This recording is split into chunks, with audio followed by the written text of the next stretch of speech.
The following program contains scenes and language of a frank and explicit nature. Viewer discretion is advised. This is The Loudness, where our random, rowdy, and raunchy band of misfits create top 10 lists of life's most insane shit. Be scared. Nothing is off limits. So congratulations. You just made the list! I'm the music god CJ Plain, and this is episode 19 of The Loud List. It is hard to believe I've been at this for almost 5 months, and I haven't missed a week yet, which is a record for me because I start podcasts or radio shows and end up missing weeks for God knows whatever reason. But yeah, almost 20 weeks in a row, solid, is got to be a record. And you know what we do here? We make top 10 lists that rock. And this week, one of many that I'm going to record, because I'm going to record a couple solo ones, because I was driving home today listening to some of my favorite pop punk records, and I thought, you know, I'm going to make a top 20 pop punk that you should be listening to that are not Green Day, Good Charlotte, or The Offspring. So we're going to get into that. Over here somewhere, you'll hear them. You don't see the video. Thank God, because nobody should be subjected to either one of our every week. They are every week. Yeah. You tune in Tuesdays, you are. This is Jeremy. You know Jeremy. If you don't know Jeremy, if you're new, he'll give you a short spiel and tell you who he is, what he does, and then we'll get into one of this week's lists that we recorded. Yeah, I wasn't kidding. God help you if you don't know me by now. But host of Paranormal the New Normal and Maniacal Music Musings and co-host of The Asylum with Harley and Joker podcasts. And popping up all on random places all over the web for reasons. Today we are going to do... Oh, I just changed it. Damn it. That's tomorrow nights. There's tonight's. We're going to be doing the top 10 greatest, favorite, whatever. Mine's a combination, kind of the 80s TV series, and we had a discussion, and these are the TV series that are not the animated series. We'll do those later. So these are the, I guess, live action or normal. Yeah, that's what I was going to say live action. So there you go. Yeah, these are the normie type shows that we all loved from the 80s, good, bad, or indifferent. And before we get into it, yes, I know there's at least 2 shows that are not going to be on my list that everybody's going to bitch and scream about. And I have my own reasons for not including them. So right out of the gate, if you have a problem with my list, the email is whodis@kissmyass.com. So we'll start with you, fine sir. I know you have honorable mentions. I have a few myself. So let's see if any of yours that you don't put on your list happen to be on mine. I have a feeling they probably are going to be. So, but maybe I'm assuming. But yeah, I had 4 honorable mentions. Once we decided to split live action and animated up, it definitely narrowed down my list a lot. So only 4 honorable mentions instead of like 20. First honorable mention I never actually have seen, but because of hearing the ending of it on Bunny Ears podcast, I want to watch the whole series, and that's Saint Elsewhere. That ending sounds trippy as fuck, and I want to see it. It's like the whole thing. So thank you, Macaulay Culkin. You've taught me so much in life. But next honorable mention is it can't be on the top 10 because it's just too generic, but it's got to be on the honorable mentions. Unsolved Mysteries. Okay. Always an entertaining watch, especially now that they're more into the paranormal stuff than they used to be. So, and next honorable mention, I actually had to really think if this was animated or not. And I'm like, no, it's not animated. Double Dare, childhood classic. The first Nickelodeon show, one of the first Nickelodeon shows to come out that wasn't animated. So, like, hell yeah. And last time I mentioned, I used to watch reruns of it in the 2000s a little bit, but especially when the new one came out. But it just didn't make the top 10. Knight Rider. Love me some Knight Rider. When the new one came out in the mid 2000s, I went back and was watching the original a lot just to like see the differences. And plus, it's not Hasselhoff, is it? So there were actually 2. They did, I don't call it a reboot. They did a sequel with Hasselhoff. Like it was, I think, 10 years after or whatever. And it only lasted, I think, about 5 or 6 episodes. And then they rebooted it totally, which is the one I think you're speaking of. And they made Kit a fucking Mustang, which was just insulting. Yeah, I remember they hated that, but it was They made it cool. They made the reboot kind of cool though. But the original one is freaking classic and phenomenal. So, and who doesn't love a talking car? So funny thing is when I was during the time that I lived in California with my mother after I did some boneheaded shit, and my father said I don't want to fucking see you or speak to you, so he sent me to California to live with my mom. One of her boyfriends drug us to Universal Studios, and one of the attractions was the car. Like they have the Transformers now where you can go up and talk to them and all that. They had Kit, and you could sit inside Kit and talk to it and all of that. So my mom, one of the few pictures of me as a kid that are actually floating around, she has pictures of me sitting in a Kit, talking to Kit. And oddly enough, the voice of Kit was one of the actors on St. Elsewhere, also famously known as Mr. Feeney. Oh, really? I never Yes. knew that. I never Yes. knew that. Mr. Feeney was the voice of Kit. I can hear it now. I can hear it. So, and I actually didn't have that on my list because I kind of had other ones that I kind of wanted to lean towards. My honorable mentions, two of them are ones I've kind of spoke of on other shows we've done. First one is Punky Brewster, just because it was a funky little show that, she was kind of a punk rock kid, even though she was only like 4 or 5 years old, I mean, and it was kind of a cool show. I mean, it was different, but it had a message. And second one was Mama's Family. I love Mama's Family. I still watch reruns of Mama's Family. And the third and the fourth one, I don't think I've ever watched either, actually, those first two. yeah, the third and the fourth one, you have heard me mention my grandfather and his role of when it come to TV, if Andy Griffith or Michael Landon was on, that's what you were watching. So I have a very special place in my heart for both Highway to Heaven, which was Michael Landon, and the one who played Isaiah French and the big hairy guy. And then also Matlock. Watched a lot of Matlock, and I really dug Matlock. Matlock was more fun than Murder, She Wrote. And it was not as cheesy as like some of the other, it wasn't as cheesy as like Ironside or Perry Mason. So those are my honorable mentions. And yeah, two that I dug and two that I just kind of have a fond place for. Number 10. What do you got at number 10? This is another one I watched a lot of reruns of Nick at Night and TV Land. And it gave a whole new idea behind the idea of eating pussy. And that's Alf. Friggin' love me that little furry robot. That I fucking love Alf. He's hilarious. I dig this. I always dug the shit out of it when I was a kid. I haven't watched it in years, but I probably would still love it if I watched it. It just if I was up at like 5 in the morning for some reason, it usually be on like Nick at Night or TV Land, and if there's nothing better on, it usually what I would watch. So, yeah. I almost had Alf on my honorable mentions. It was one that definitely was in my mind for all of the reasons you said. Some of the best one-liners, my two favorite are the one he's in the kitchen, he throws the kitchen things open, and he screams, "Grease fire, grease fire." And Willie jumps up, runs to the kitchen. He's like, "Never mind the oven, put me out." And then the other one, he in the kitchen, he opens the shutters and he says, "Hey, Kate, where's the casserole dish?" It's like, "What do you need the casserole dish for?" And he's like, "Because Lucky won't fit in the toaster." Yeah, gotta love it. Great lines. It was really a funny show and good choice. Number 10 for me, very first show I thought of, mainly because it had tons of guest cameos in it throughout the series. And two, because it really was one of the most innovative TV shows ever when it come to new ways of filming top shows. They broke a lot of ground with new innovative ways to capture angles and car chases and things that go boom. So number 10 for me is Miami Vice. Yeah. And I know, again, not everyone's thing, but I couldn't do a top 10 without it because it was ahead of its time.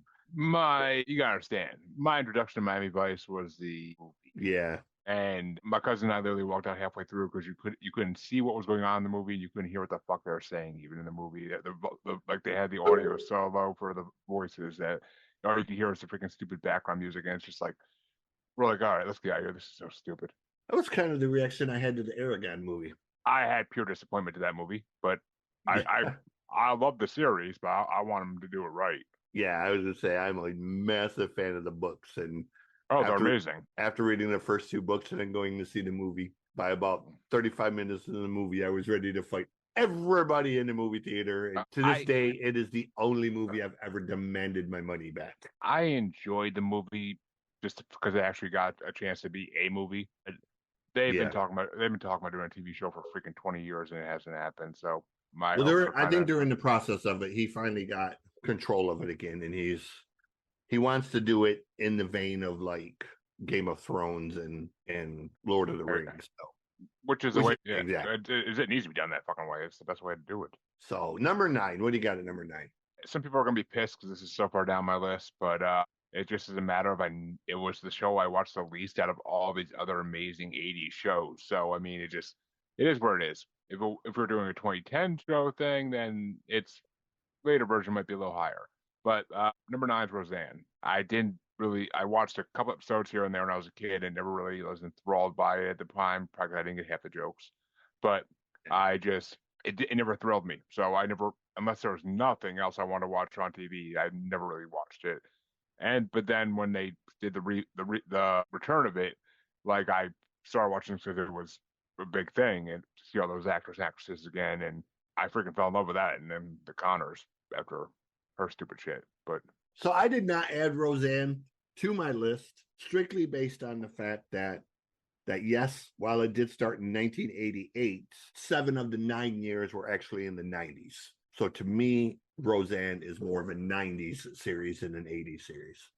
But you're gonna be able to say that about be able to say that about a few shows on my list, but yeah, you couldn't put them. You technically couldn't put them on 90s shows list, so you have to put them in the 80s. Like there was a few of them that I left off solely based on the fact that they had like 6 seasons and they went from like 87 to 93. So it was kind of like, okay, it was half in the 90s and half in the 80s.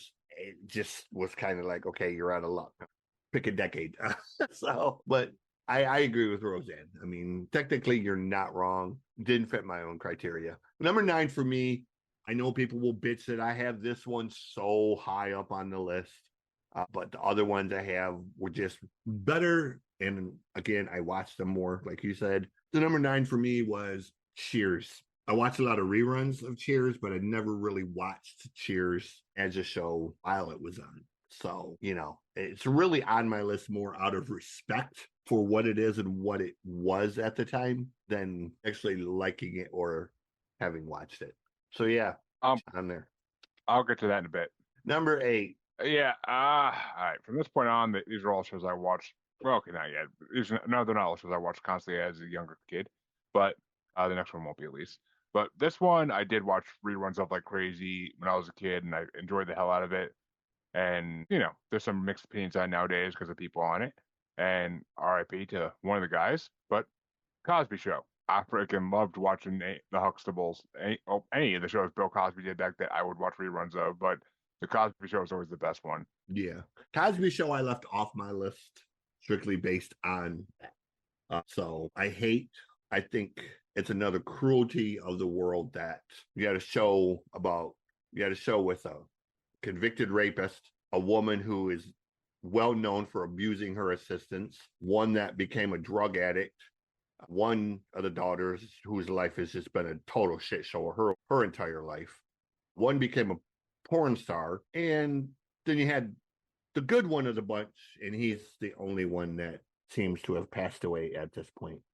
So kind of sucks, but life is cruel that way. So yeah, good show for what it was. It had its funny moments.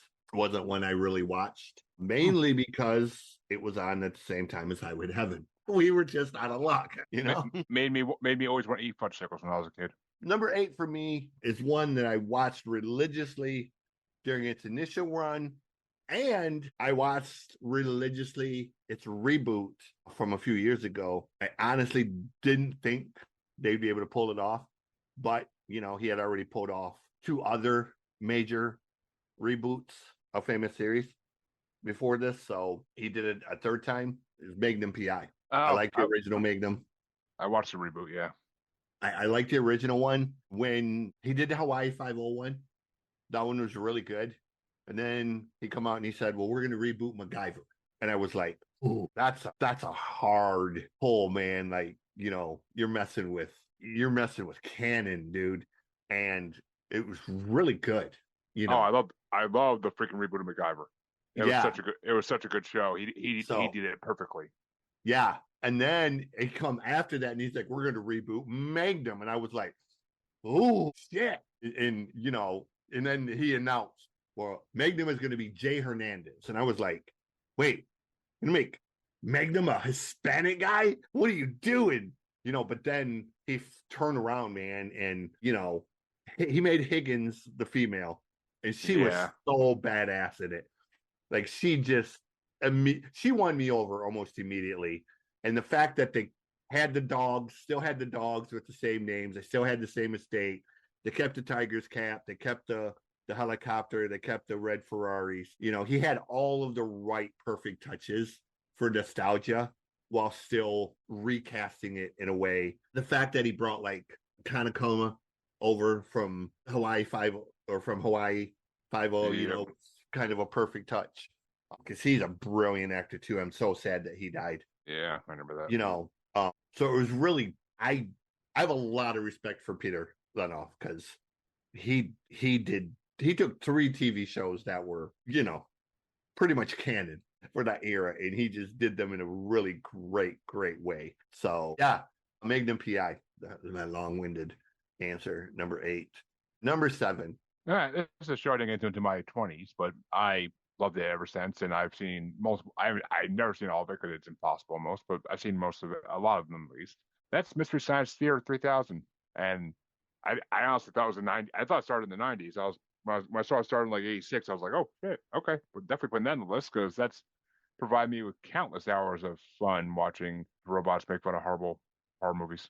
Yeah, I don't think I've ever seen an actual episode of it. I've seen like bits and pieces here and there of other people watching it on it or whatever. But if you watch the one where they do Manos Hands of Fate, it is freaking the best one they ever did. Oh my god! And we actually on a show I was on an improv show I was on, we had the daughter of the director of Manos Hands of Fate, and she's done like 2 or 3 Manos movies since then that came out recently. And she even I even got a chance to ask her like if her father actually like the Mystery Science Theater like version of it, and she said that he freaking adored it. He thought it was the funniest thing. I have to check it out. It's like I said, I know of it. I don't. For someone who likes like those kind of movies like you do, like you think you'd be in heaven with it. Like you think it'd be like and I probably would. It's one of them things that there's only so much time in a day. Oh, trust me, I get it. I get into other stuff and stuff that I need to watch. I don't. I keep telling my wife, when I retire and the kids are all fucking grown, I will be finally finishing all of Doctor Who and all of Mystery Science Theater. Because I've made progress in both, but I am so fucking not going to finish them unless I'm retired and have nothing else to do all day. So it's, yeah. I mean, the Netflix version of Mystery Science Theater is good. It's not as good as the classics, but it's good. Yeah, see, now, I've seen all the episodes of Tales from the Crypt. But yeah. I keep telling myself I need to watch Tales from the Dark Side. And I've never got actually around to actually watching Tales from the Dark Side. So it's another one that is on my list, but I just haven't gotten to. Oh, I always say my list of shows I need to watch someday are as long as a freaking scroll in ancient Rome, and it'll just keep going down the stairs. Right. Number 7 was another show that I watched religiously. I would have had it much higher on this list, other than it's based on the fact that the shows above it are just much more historical and weighty. But it was a show that probably nobody else would ever put on a top 10 list. I put it on there because I watched the show fucking religiously. I love this show. I have rewatched this series. It is probably my most rewatched thing next to Iron Eagle. And that is the TV show Hunter. I love Hunter, man. Like Rick and Dee Dee were just so great together. The car chases, his sort of screw you attitude and her badassness. It was really just the consummate top series when it come to, and again, so many great guest cameos, throughout it. I've heard great things about it. It never has come across my radar on my own findings. Yeah, and it's one of them shows that it was on the same time as a lot of other really really good shows. So it got left in the background. Yeah. So most people would put it underneath a lot of the other stuff. To me, it was a show that we didn't ever miss because even my grandpa liked it. He liked the car chases and he liked the different things, and it had Garrett Morris in it. So Garrett's been in so many amazing things, including Two Broke Chicks and the old black guy. Yeah. Oh, I freaking love him. Yeah. Yeah. So he was one of the characters at Hunter. His name was That's where I heard about it, because I was looking at things he's been in the past. Yeah. He was sort of a hustler and police informant. But he was kind of always like, he always gave Hunter a hard time about giving him info, but he'd always give it to her like real easily because he had a crush on her. So basically, he was the Huggy Bear for the show. Essentially, yes, that's exactly it. He was essentially, he was to Hunter what Huggy Bear was to Starsky and Hutch. Essentially, yes, but he was a much better character than Huggy Bear because he had a more, if you've seen him on Two Broke Girls, he had that same kind of smart remarks and that swagger that he had. So Sarcasm King, yeah, definitely. So really, really good. Number 6 for you. It's the show I grew up on, and despite what some people say about the main character, I still love it. Saved by the Bell. Okay. Yeah, I never had a problem with Saved by the Bell. I've heard people comment on Zach Morris and his character in the show, but I loved everything about that show. It taught you so much as a kid, like about different things you need to know about, like pills and shit. Like it taught you so many things so many lessons. And even the freaking like series that came after it, like College Years and shit, were still good. Yeah. It was just a memorable group of characters. I mean, it was one of the first sitcoms that had freaking really memorable characters to me, besides like the few classic '70s ones. Yeah, this was another series I didn't put on my list because it had 6 seasons. And it actually literally went from 87 to 93. So it was half in the 80s, half in the 90s. So it was one of the ones that was kind of like, sorry, pick a decade. But it really was more of an 80s series than a 90s series. I mean, Zach's character and Slater's character were very, 80s stereotypical. Yeah. Zach was the yuppie and Slater was the, geek or the we call him big man on campus type. So, and I mean, we gotta give Dustin Diamond some credit. I mean, freaking legendary character that never could be remade. Yeah, you'd have a hard time pulling the straw screwed up. Number 6 for me, one of the only TV shows that I've never ever missed an episode of. I know this series probably better than any series other than Little House on the Prairie. Unlike Little House on the Prairie, I wasn't forced to watch this one. I watched this one just because it was the show to watch during that time period. It's Dukes of Hazzard, the car chases, Daisy, I was gonna say, yeah. I mean, another one where I was introduced to it by the movie, which wasn't a bad thing in this case because the movie was phenomenally done. And I mean, Jessica Simpson is Daisy. Ooh, yeah. So many tissue boxes that freaking scene. But I never really watched the original series. Like it just never came across my path. And even when I had chances, I was just like, there's better stuff on TV right now. I grew up on a farm way, way, way, way, way, way out in the country. So there wasn't a whole hell of a lot going on Friday nights. So it was kind of what we did on Friday night is we watched Dukes of Hazzard. I should have prefaced all this by saying I was born in '88, so all these shows would have to be reruns for me. Literally, all these shows have to be reruns for me. That's all right. Number 6 for me was Dukes of Hazzard. Number 5 for you. Here's the one that you already brought up, but I honestly wish it was higher, but the 4 above it can't beat it by far. But my number 5, I mean, is Cheers, because I watched the shit out of it as a from like 8 to the rest of my childhood. I watched the shit out of it on Nick at Night. Anytime it was on, I watched it. I love fucking Norm, Cliff, Sam, Coach, like Woody Harrelson freaking is amazing on it. Like it was just such a good show, and it spun off so many other shows. Yeah, so I probably could have watched it it was on after Highway to Heaven. So, I just didn't ever stay up for it. I mostly, after Highway to Heaven was over, I mostly just either went to bed or went in the room and listened to music or whatever. So I get it. Cheers was watching reruns of Cheers over the years. I have laughed. Norm's lines were always great. Frasier's lines were great. There was so many great interactions with Rhea Perlman and Oh yeah, I was gonna say Carlos and Yeah. and Kirstie Alley, who I had a major Yeah. crush on as a kid from this in movies. But like Cheers is just like such a good show. And Kirstie was a great choice as a replacement for Diane once Diane left. So I like the non-Diane one so much better. yeah. Number 5 for me, I like the recent reboot of it, but it just will never ever live up to what the original Night Court was. Oh, okay. Night Court, the new version, with Melissa Roche and John Larroquette, it was well done, but the original, man, just every character was perfect. The interactions were, with Marky Best going head to head with John Larroquette over him being a sleazebag and her being a feminist. And then you had Harry with his magic tricks and his Mel Torme worship. You had Bull with his sort of, idiot Zavant humor. And you had Marsha Warfield with her humor. I mean, it really was just a loaded cast. And then they did things like just, again, cameo spots from so many amazing people. It never got old, it never got boring, and it just really was one of those shows that even in rerun form is still just as funny today as it was originally. So my number 5. Never watched the reboot or the original. Just wasn't my thing. Court shows do very little for me. Yeah.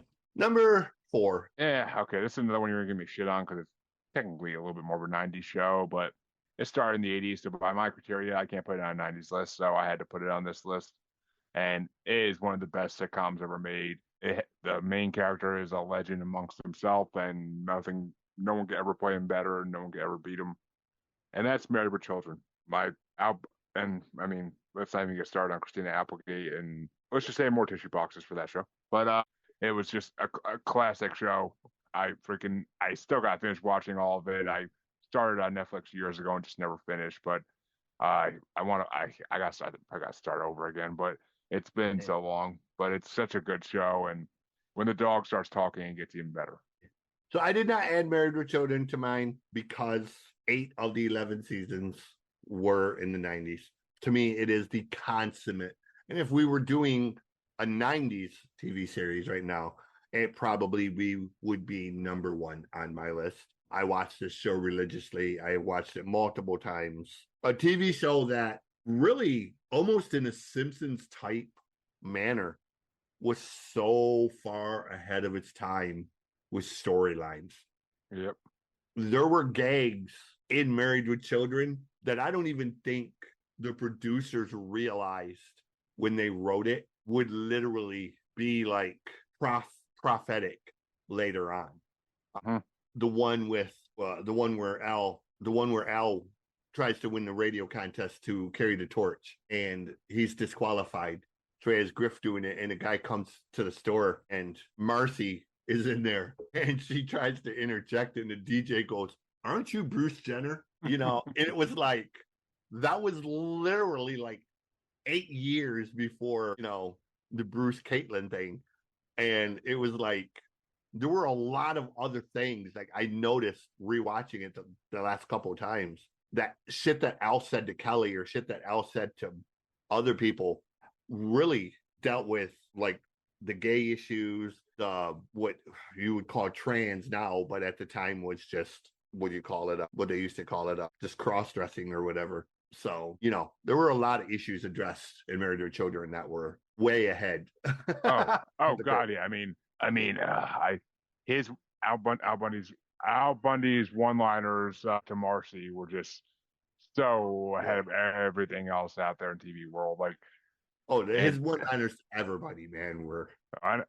But the biggest mystery to me is, and always will be, why did he make it seem like having sex with Katie Sagal would be so gross? Because that Like it's like the most ironic thing in the world because it's like, why is he turning her down? She's freaking gorgeous, especially back then. Like, my God. I mean, she's gorgeous now still, but back then, oh my God. Yeah, Like it was biggest mystery in TV history. I smell foul. You sure do. Did you miss me out with every bullet so far? I love that line. Yeah. I mean, there were so many great lines, you Oh, know. I mean, and you can watch the same episode over and over again, it never gets old. Yeah, that's what I'm saying. Like, and it really, again, had a cast that none of them were really famous per se, but they were perfect for their roles. And it was really one of them things where Ted McGinley ended up being the most famous person on the damn show. Like he was the most well-known actor as far as acting credits, because he was in Revenge of the Nerds. Yeah. Revenge of the Nerds. He was in a ton of other, 80s type of movies like that. He was in Porky's and a bunch of other things. So, again, a perfect casting for Jefferson because that's really the kind of character he was. But it was funny that he was, as far as Hollywood credentials, was the most famous of all the actors on that show. Number 4 for me, the next two number 4 is a spinoff of number 3, but it was such a great show. And largely in the 80s, it did run over to the 90s by a couple years. Number 4 is Facts of Life because, killer theme song. Didn't I put that on my 70s list? No, because it didn't come out till. Oh, I must have missed that. I must have missed that one. I must have missed that one today when I was looking at the list. That would be on my list. But no, because it didn't. Facts of Life didn't come out till like 80, 86. It went from like 86 to 92. Oh, okay. I mean, it would definitely be on my list, but it just would have been lower down. But yeah, it would have been my list. I love watching that show growing up. You take the good, you take the bad, and there you go. Facts of Life. So yeah, and oddly enough, the singer. Oh no, I didn't put that other one on there. The singer of 3 of the shows on here, he did the theme. Same singer did the theme for 3 of the shows, but one of them I didn't put on here. But Facts of Life, Punky Brewster, and Mr. Belvedere were all written by the same guy. So, number 3. What you got at number 3? And you're going to probably say this is more of a 90s show too, but this started in the 80s, and to me, it was definitely an 80s show, and I freaking love it. I love the reboot they did. It's such a classic show. So many good actors and actresses. Full House. I could go on all day about it, but Full House is number 3. I freaking loved Full House. Growing up, I've seen every episode more times than I can count. It's such a good show. John Stamos and Dave Coulier are freaking classic, and freaking Bob Saget's, he got better after Full House, but I freaking love John Stamos and Dave Coulier on it always. And Lori Loughlin, once again, so many tissue boxes used. My God, she was so freaking hot. And I was always younger than the actual girls in the show, so I always had a crush on DJ's actress. I forget her name, but Cameron Burke. Yeah, I always had a crush on Cameron Burke as I was growing up. So yeah, all of the girls aged very well growing up. It was a good show. It was a very good show. And yeah, I probably would lean more towards it being in the 90s, but technically it did start in the 80s, so is what it is. Number 3. Reminder, everybody. I was always younger than the actresses who played those girls. Just putting it out there. I don't want to get hate mail. Well, I was the same age as those girls pretty much at the time. So, yeah, so anyways. And Fuller House is freaking amazing too. I love Fuller House. That was very well done. That was, there were only certain ways that you could have done that, and they did it exactly the way it needed to be done with Kimmy and, all of them. So worked out perfectly. Number 3 for me, I said number 4 was a spinoff. It was a spinoff of Different Strokes. Mrs. Now Garrett. I know that was my 70s list. It might have been because Different Strokes started in 78 and went until 87, I think. So Facts of Life was actually a spinoff of Different Strokes. Mrs. Garrett was actually the Drummonds' housekeeper. So yeah, so many great stuff. So many great things from Different Strokes. Started the career of a lot of great people. Sadly, a lot of tragedy with the actors and actresses of the show. So yeah, we'll just leave it at that. Number 3 is a different. Different Strokes was one of my favorite shows growing up too. I used to watch reruns of that constantly. Yeah, obviously Gary Coleman is freaking amazing. Yeah. I mean, obviously, all the stuff with Gary, all the stuff with the sister, Todd Bridges has had his own battles. Danny Cooksey got his start there before he did his music thing, and then he became one of the most prolific voice actors of, Shorts and Hey Arnold and, Yep. Just dozens and dozens of things. Terminator 2, Terminator 3, one of the two, the arcade scene with John Connor. Terminator 2, yeah. And if you don't know Danny Cooksey, he's the redhead kid. So, anywho, number 2, what you got? Another show. Oh, this is definitely an 80s show, so you can't say shit about it. But I freaking grew up watching the show Nick and Night. I loved it. I liked the reboot they did in a different way a few years ago. Was still really cool. I like how they kind of changed the ethnicity of the characters. But my number 2 is Wonder Years. Okay, yeah, Wonder Years was, and the reboot really wasn't so much about the ethnicity change. Really, it was just kind of like it was meant to tell the story from the other side of the tracks. Yeah, the time period where you had the white families over here and the black families over here. You heard the story of what it was like over here. They were telling the story of what it was like over here. Oh yeah, I mean, and I enjoyed it. I enjoyed it immensely. Yeah. It was done respectfully and very well. So the dad who was on Psych and who played the president's whatever on West Wing, I freaking love him. Oh, Wonder Years is a great choice. I don't disagree with that. Number 2 for me, the TV show that most people probably would have had much higher. I put it at number 2 because next to Hunter, it was one of the shows I watched most religiously. Always got a chuckle out of this because, it was a TV show where they fired thousands of rounds every TV show and nobody ever got hit. It was the A-Team. And between the antics of Face and Murdoch and Mr. T's character, it was just a great show. So many classic lines. I got in trouble so many times in school for imitating Murdoch as different things, especially the one where they broke their friend out of the country prison where Murdoch's acting insane and he's like, trash bags, need more trash bags. I ran around school the next day like jumping. I would like grab the handle of the door and put my feet up on the handle of the door, shake the door and be like, trash bags. And the principal got tired of me doing that after about 2.5 minutes. But I love the A-Team. I still watch reruns of the A-Team. Still a great show. I just never watched it. I'm sure I would love it. I loved when Family Guy did that. When Family Guy paid it homage and they did an episode, it was freaking hilarious. But yeah, and again, like I said, I showed that I realized most people would probably have higher on the list because it's fine. I mean, whatever. Number 1, we're at number 1. We've gone honorable mentions. We've gone from 10 to 2, so we're down to the big boy, the number 1, the head honcho, so to speak. What do you got at number 1? Let's see if we're close. Oh, we're not gonna be. But and I'm gonna get shit for this one because this was a very tail end of the '80s, mostly '90s show. But I can't technically my mind frame put it on '90s list, so I had to put it on here, and it was gonna be number 1 regardless. And that has to be Seinfeld. And it was an '80s show to some degree. The first few seasons definitely seemed '80s themed, and it kind of once it got really popular in the beginning of the '90s, it kind of like took on its own flame and just went full modern. But it's one of the best shows ever freaking made. There's nothing more hilarious than that show. You couldn't pick up 4 better main actors and just have them be perfect together. They set the bar for every other sitcom to come after them.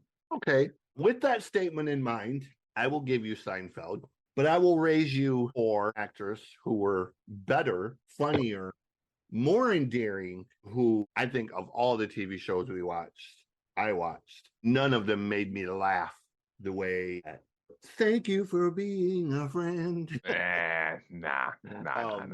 Golden Girls was the consummate 80s show. Just everything about it really was as perfect as you could be. I mean, you had 4 old women who weren't actually old. Ironically, the old lady was younger than 2 of the other ones.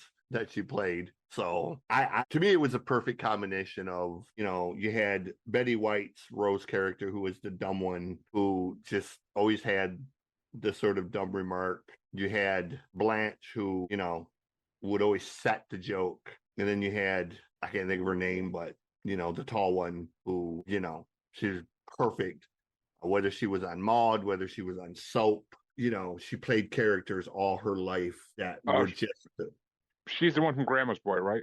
not to no, they looked similar, but it wasn't the same woman. But just I can't even think of her name now. Oh, damn it! I gotta look it up now because Dorothy. Dorothy was the character. The Dorothy was played by Bay Author, and Bay had been on Soap. She'd been on Maude and tons of other TV shows, and she always played the same type of character. That sort of mean, snarky type of character. So, Estelle Getty played Dorothy, even though Dorothy was supposed to be the oldest one. Estelle was actually 10 years younger than both Betty White and Rue McCallaghan, who played Blanche. So, it was it was just perfectly done. And then even after, when they did the spinoff after when they did Golden Palace, where they bought the hotel, it was short-lived. It was only 2 years. But they had Cheech Marin, as the cook, and those three, along with Cheech, were freaking great, So my number one is Golden Girls, just because it was my immediate number one. Like, I can't think of a more 80s show than Golden Girls. So I never really watched it. I get shit for all time. I never really watched it. I don't know. I've seen an episode or two here or there, but I never really watched it. My grandmother always did. I never watched it. It just wasn't my type of show. As a kid, I didn't think Four Old Ladies would entertain me. I could have been 100% wrong. But Seinfeld, my dad was a huge fan of it, and he got me into it in my early teens. And Seinfeld was one of the best shows ever. I can never. If we did a top 10 sitcoms of all time, Seinfeld would be in the top 5. I guarantee you that. I can't promise it'd be number 1, but it would definitely be in the top 5. Yeah. And, I love that they did, like last year, they did the Mid-Century Modern with Nathan Lane and them. And that was really, truthfully, that was sort of the gay version of it really was. The original concept, a lot of people don't know this, but the original concept for Golden Girls Rose was a last-minute addition. Rose's character wasn't supposed to be a part of the Golden Girls. The fourth Golden Girl was actually supposed to be a gay male character. But before its time, so they never let it happen. Yeah, so it was, even though it was, Miami, and it was very much a thing at that time, TV studios thought it may be just a bit too risque yet, so they went with a different thing. So Mid-Century Modern script was actually based on the original scripts for Golden Girls. It was one of the same guys who wrote for Golden Girls in the beginning, wrote Mid-Century Modern. Okay. I hope it gets a second season. Oh, I do too. I knew it was going to be funny because Nathan Lane is just always hilarious. Yeah, whether he's serious or funny, Nathan. I love him on the Guild. I don't know if you watch it, but I love him on the Gilded Age. He is such a good character on that show. Mousetrap, producers, The Birdcage with Robin Williams. Mm-hmm. I've never seen Nathan in something where he wasn't, whether he was serious, whether he was funny, whether he was whatever. Nathan is just professional. Him as Pumbaa is one of the best cartoon performances ever. Yeah, and what shocked me the most about Mid-Century Modern was Matt Bomer is actually, after playing a more serious character in a bunch of, USA shows, he's actually very funny. But it was the black guy on Mid-Century Modern that really was. Oh, he's good in everything he's in. I love him. I had never seen him before, and he immediately with his just, bitchiness was like, oh yeah, he's just a perfect compliment to. I guarantee you've seen him before. Honestly, you had to have. I probably have seen him in something or another, but I love that show. The ending episode just broke me. I mean, I realized that she died at the ending, the end filming of that. So I realized why they did what they did, but it was like, holy shit, like that's, you go from being super funny for 7 episodes to just this crushingly sad episode. And I was like, why am I crying? Like, I shouldn't be crying over this. I did too. I did too. I hope it gets another season. It absolutely deserves it. It's a show I've seen in a few years. So He hasn't been in that much, so maybe you haven't seen him in too much else. I mean, he's been on a couple episodes of things I've watched here and there, but yeah, I saw his sort of thing. I didn't recognize anything immediately. But Zoolander is the biggest thing. Zoolander is the biggest thing he's ever been. I haven't seen Zoolander, and I saw that he was in Zoolander and Zoolander 2.